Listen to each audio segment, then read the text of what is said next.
Hi friends, welcome to Sindhu home and kitchen. என்னோடய வீடியோவை நீங்கள் ஃபஸ்ட் டைம் பார்க்குறீங்கன்னா மறக்காமல் என் சேனலை சப்ஸ்கிரைப் பண்ணுங்கள், பக்கத்தில் இருக்க பெல் ஐக்கானையும் கிளிக் பண்ணுங்கள். அதனால உங்களுக்கு என்னுடைய வீடியோஸை நோட்டிஃபிகேஷனாக வரும். ஸோ என்னோடய வீடியோஸை நீங்கள் மிஸ் பண்ணாமல் பார்க்கலாம்.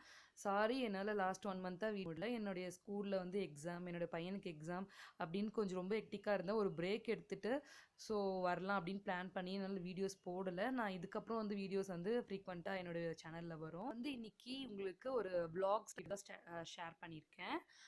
இது வந்து நம்மளோட தமிழ் வருஷப்பிறப்பு வந்தது இல்லையா, அதுக்கு முந்தின சண்டே வந்து நான் வந்து டீப் க்ளீன் பண்ணியிருந்தேன். அதுவும் பர்டிகுலராக வந்து என்னோட லிவிங் ரூம் வந்து டீப் க்ளீன் பண்ணியிருந்தேன். அதை தான் வந்து உங்களோட ஷேர் பண்ணியிருக்கேன். எப்பவுமே நம்மளுக்கு டீப் க்ளீன் பண்ணுறதுக்கு ஒரு மோட்டிவேஷன் வேணும். ஸோ இந்த வீடியோ வந்து நான் வந்து ஒரு மோட்டிவேஷனுக்காக தான் எடுத்திருந்தேன்.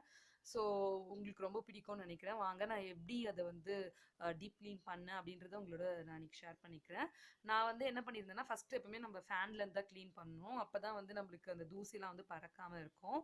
ஸோ நான் எப்பவுமே இந்த டாப் ஷெல்ஃப் இருக்கும் இல்லையா, டிவி யூனிட்டில் மேலே டாப் ஷெல்ஃப் வந்து எடுத்து எல்லாத்தையும் அன்டஸ்ட் பண்ணிவிட்டு, இது வந்து என்னோட சாஃப்ட் டாய்ஸு. இதை வந்து நான் எப்பவுமே வாஷிங் மிஷின்லேருந்து துவைப்பேன். அதை நான் தனியாக வந்து எப்படி அதை வந்து க்ளீன் பண்ணுறது வீடியோ நான் ஷேர் பண்ணுறேன். நான் இன்னைக்கு சும்மா ஜஸ்ட் அது வந்து அது தூசிலாம் எடுத்து தட்டிட்டு நான் மேலே வச்சுருக்கேன். சிம்பிளாக அவ்வளோதான். நான் இதை வந்து இன்னைக்கு துவைக்கலாம் செய்யலை, டைம் இல்லை. அதனால நான் சிம்பிளாக அதை அதில் தூசியை மட்டும் தட்டிட்டு அப்படியே வச்சுட்டேன். ஸோ இன்னும் ஃப்யூச்சரில் கண்டிப்பாக ஒரு வீடியோ போடுறேன். இப்போ வந்து பார்த்தீங்கன்னா மேலே இருக்க அந்த ரேக்கை வந்து க்ளீன் பண்ணிவிட்டு, ஸோ நான் இந்த பர்டிகுலரான ஒரு நான் அந்த டஸ்டர் தான் யூஸ் பண்ணியிருந்தேன். இது ரொம்ப ஈஸியாக இருக்குது நம்ம க்ளீன் பண்ணுறதுக்கு. நம்மளுடைய கொஞ்சம் அந்த இடுக்காக இருக்கிற இடங்களில் வந்து இதை யூஸ் பண்ணோம்னா நம்மளுக்கு ஈஸியாக க்ளீன் பண்ணிடலாம். நம்மளுக்கு அந்த ஹைட் வந்து தெரியாது, அங்கே என்ன டஸ்ட் இருக்குன்னு தெரியாது. ஸோ இந்த மாதிரி ஐட்டம் யூஸ் பண்ணுங்கள். இன்னொரு டஸ்டருமே வச்சுருக்கேன், நான் அதையுமே காட்டுறேன். அது இன்னும் ரொம்ப ஈஸியாக இருக்கும். நான் ஃபேன் கூட அதை வச்சு க்ளீன் பண்ணால் எனக்கு ரொம்ப ஈஸியாகிடும் வேலை. அந்த தூசிலாம் வந்து கீழே பறக்காமல் இருக்கிறதுக்காக நான் அதை யூஸ் பண்ணிக்கிட்டு இருக்கேன். ஸோ இது 2 தான் நான் யூஸ் பண்ணியிருக்கேன் இன்றைக்கி நான் க்ளீன் பண்ணுறதுக்கு. ஸோ இதுதான் அந்த நான் சொன்ன டஸ்டர். இது ஆக்சுவலாக என்னோட ஹஸ்பண்ட் வந்து கார் க்ளீன் பண்ணுறதுக்காக வாங்கி வச்சுருந்தாரு. ஸோ எனக்கு இதேமாதிரி ஒரு டஸ்டர் நான் வேணும்னு கேட்டு வாங்கியிருந்தேன். இது ரொம்ப நல்லா இருக்குது. நம்ம வந்து கையில் வந்து ஹோல்ட் பண்ணிக்கிட்டு அங்கே தொடச்சோம்னா நம்மளுக்கு ஈஸியாக அந்த க்ளீனிங் ப்ராசஸ் வந்து முடிஞ்சிடும். ஸோ அதுதான் நான் இங்கே யூஸ் பண்ணியிருந்தேன். இப்போ பாருங்கள், நான் எல்லாத்தையுமே நான் சொன்ன மாதிரி மேலே இருக்க எல்லா திங்ஸையும் நான் எடுத்துகிட்டு அங்கே வந்து க்ளீன் பண்ண போகிறேன். நான் வந்து காட்டுறேன் பாருங்கள் உங்களுக்கு மேலே எவ்வளோ டஸ்ட் இருக்குது அப்படின்னு. ஸோ உங்களுக்கு தெரியும்னு நினைக்கிறேன். எனக்கு அந்த ஹைட் சுத்தமாக எட்டல. ரொம்ப ஹைட்டான அந்த டிவி யூனிட் வந்து நான் வந்து இந்த டஸ்டர் வச்சு க்ளீன் பண்ணுறதுனால எனக்கு அந்த டஸ்ட் எல்லாமே நல்லா போயிடுது. நம்ம டீப் க்ளீனிங் பண்ணும்போது இந்த மாதிரி ஐட்டம்ஸ்லாம் யூஸ் பண்ணிட்டா நம்ம நார்மலாக யூஸ் பண்ணுற துணியை விட இது சீக்கிரமாக நம்ம அந்த அந்த தூசியெல்லாம் நல்லா அப்சர்வ் பண்ணிக்குது. ஸோ இந்த டஸ்டரை க்ளீன் பண்ணுறதுமே ரொம்ப ஈஸியாக இருக்குது. ஸோ பாருங்கள், உங்களுக்கே தெரியும் எவ்வளோ டஸ்ட் இருக்குது அப்படின்னு. ஸோ இது மாதிரி கிடச்சா கண்டிப்பாக வாங்கிக்கோங்க, உங்களுக்கு ரொம்ப யூஸ்ஃபுல்லாக இருக்கும். நான் அப்புறம் வந்து ஸ்க்ரீனையும் வந்து அப்படியே தட்டி விட்டுட்டு இருந்தேன். ஸ்க்ரீன் மேலே நிறைய தூசி இருந்தது. ஸோ நான் ஸ்க்ரீனை வந்து துவைக்கலாம் போடல. நான் ஜஸ்ட் அது வந்து மேலே இருந்த தூசியை மட்டும் தட்டி அந்த இடத்த வந்து க்ளீன் பண்ணிட்டேன். ஸோ அதே மாதிரி அந்த டாப் ஷெல்ஃபில் இருந்த அந்த ஐட்டம்ஸ் எடுத்து வச்சுட்டு அதையும் நல்லா க்ளீன் பண்ணிவிட்டு அதை வந்து மேலே எடுத்து திருப்பி வச்சுட்டேன். ஸோ அவ்வளோ தூசி இருந்தது. ஸோ இப்போ வந்து எல்லாத்தையும் டஸ்ட் பண்ணிவிட்டு திருப்பி மேலே அன்டஸ்ட் பண்ணிவிட்டு மேலே எடுத்து வச்சுட்டேன். ஸோ நம்மளுக்கு இந்த ஏரியா வந்து டாப் ஏரியா வந்து முடிஞ்சிருச்சு. நெக்ஸ்ட்டு வந்து பார்த்திங்கன்னா, நம்ம வந்து டிவி ஷெல்ஃப் இருக்க அந்த ஏரியா வந்து நான் வந்து க்ளீன் பண்ண போகிறேன். ஸோ இங்கே பாருங்கள், என்னோடய ஃபேனையும் அந்த க்ளீன் பண்ணி முடிச்சுட்டேன். நான் வந்து ஒரு க்ரீன் கலர் டஸ்டர் காட்டினேன் இல்லையா, அதில் தான் வந்து ஃபேனையும் நான் க்ளீன் பண்ணேன். ஸோ அதே மாதிரி நான் வந்து டிவி அந்த ஷெல்ஃப் அங்கே இருக்கிற அந்த ஏரியாவை வந்து க்ளீன் பண்ணிகிட்டு இருந்தேன். ஸோ இப்போவே வந்து பார்த்திங்கன்னா நியர்லி 9:30 ஆகிட்டு இருந்துச்சு. நான் வந்து இது க்ளீன் பண்ணி முடிக்கும்போது இது வந்து லிவிங் ஏரியாவோட ஒரு ஆஃப் சைட். நான் அதே மாதிரி அந்த ஃப்ரெஞ்ச் விண்டோஸையும் வந்து க்ளீன் பண்ணிட்டேன். ஜஸ்ட் வந்து நம்ம ஒரு கிளாஸ் க்ளீனர், அது வந்து கிளாஸ் இருக்கிறது அப்படிங்கிறதுனால ஸோ அதையும் வந்து க்ளீன் பண்ணிட்டேன். அதுலேயும் கொஞ்சம் டஸ்ட்டாக தான் இருந்தது. ஸோ நம்ம வந்து ஒரு சைட் க்ளீன் பண்ணி முடிக்கும்போது எனக்கு டைம் வந்து 9:45 அந்த மாதிரி ஆயிடுச்சு. ஸோ இவ்வளோதான். இந்த சைடு பார்த்தீங்கன்னா க்ளீனிங் பண்ணி முடிச்சாச்சு. நான் என்னோடய சோஃபாவுமே வந்து கொஞ்சம் அன்டஸ்ட் பண்ணிட்டு இருந்தேன். நான் வேக்யூம் கிளீனர் அந்த மாதிரி எந்த விஷயமும் யூஸ் பண்ணல இந்த தடவை. சிம்பிளாக வந்து க்ளீன் பண்ணிடலாம் அப்படின்றதுக்காக நான் இந்த மாதிரி க்ளீன் பண்ணிகிட்டு இருந்தேன், நார்மலாக நம்ம யூஸ் பண்ணுற அந்த டஸ்டர் வச்சு. ஸோ இது வந்து லிவிங் ஏரியாவுடைய அடுத்த ஆஃப் இது. ஸோ இந்த சைடும் வந்து நான் வந்து க்ளீன் பண்ணி முடிக்கணும். இந்த பக்கம் பார்த்தீங்கன்னா எல்லாத்தையும் நகர்த்திட்டு எல்லாத்தையும் தொடச்சி வச்சுட்டு இருந்தேன். ஸோ இது வந்து ஒரு சாக்ஸ் ஆர்கனைசர். இது வந்து டிஐஒய். இது வந்து உங்களோட ஷேர் பண்ணணும் எல்லாரோடும் அப்படின்னு எனக்கு தோணுச்சு. ஸோ நீங்கள் அமேசான்லாம் பார்த்தீங்கன்னா இந்த சாக்ஸ் ஆர்கனைசர் இது வந்து ரொம்ப காஸ்ட்லியா இருக்கும். இது நான் ரொம்ப நாளா யூஸ் பண்ணிட்டு இருக்கேன். நியர்லி ஒரு 2 இயர்ஸா யூஸ் பண்ணிட்டு இருக்கேன். இது நான் வந்து நார்மலான சாரி நம்ப ஒரு ஒரு அட்டைப்பெட்டி வரும் இல்லையா? அதுல செஞ்ச ஒரு ஆர்கனைசர் தான் இது. மேல வந்து நான் வந்து ஒரு கிஃப்ட் ராப் கவர் போட்டு அத வந்து ஒட்டியிருக்கேன். இதுல நீங்க அத ஒட்டலனா கூட பரவால்ல. நடுவுல வந்து பார்த்தீங்கன்னா, இந்த காட்டன் பாக்ஸ்ல வர அத வச்சு அதையும் ராப் பண்ணி அங்க ஃபிட் பண்ணியிருக்கேன். ஸோ இதோட வீடியோ வேணும்னா சொல்லுங்க. நான் வந்து நெக்ஸ்ட் டைம் எடுக்கும்போது உங்களுக்கு நான் ஷேர் பண்றேன். இது ரொம்ப யூஸ்ஃபுல்லா இருக்கு. நியர்லி நான் இதுல வந்து ஒரு 30 சாக்ஸ் வச்சிருக்கேன். என்னோட பையனோடது, என்னோட ஹஸ்பண்டோடைய சாக்ஸும் இதுல வந்து ஆர்கனைஸ் பண்ணி வச்சிருக்கேன். நெக்ஸ்ட் வந்து பார்த்தீங்கன்னா, இன்னொரு சைடு அந்த லிவிங் ஏரியா வந்து நான் க்ளீன் பண்ணி முடிச்சுட்டேன். நான் ரொம்ப டைம் எடுக்கல இது க்ளீன் பண்றதுக்கு. எனக்கு பார்த்தீங்கன்னா, இன்னொரு 1/2 அன் ஹவர் தான் ஆச்சு எனக்கு. ஸோ நியர்லி இப்போ வந்து டைம் வந்து 11:00.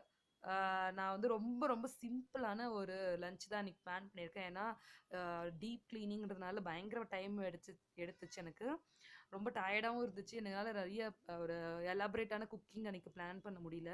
யூசுவலா சாட்டர்டேனா நான் எலாபரேட் குக்கிங் தான் பண்ணுவேன். பட் என்னால அன்னைக்கு ரொம்ப டயர்டா இருந்தது. அதனால பயங்கர சிம்பிளா ஒரு வந்து ஒரு லஞ்ச் தான் பிளான் பண்ணியிருக்கேன். நான் வந்து ஒரு வெஜிடபிள் புலாவ் என் பையனுக்கு அது ரொம்ப பிடிக்கும். பயங்கர சிம்பிளான, ரொம்ப ஹம்பிளான ஒரு ரெசிபின்னே சொல்லலாம். அத தான் வந்து பிளான் பண்ணியிருக்கேன். வாங்க நான் அது எப்படி செய்றேன்னு காட்டுறேன். நான் வந்து ஒரு கடாயில வந்து எண்ணெய் விட்டு அதில வந்து அது பட்டை, லவங்கம் அதெல்லாம் வந்து தாளிச்சுட்டு, பிரியாணி இலையும் போட்டிருந்தேன்னு நெனைக்கிறேன். அதையும் போட்டிருந்தேன்.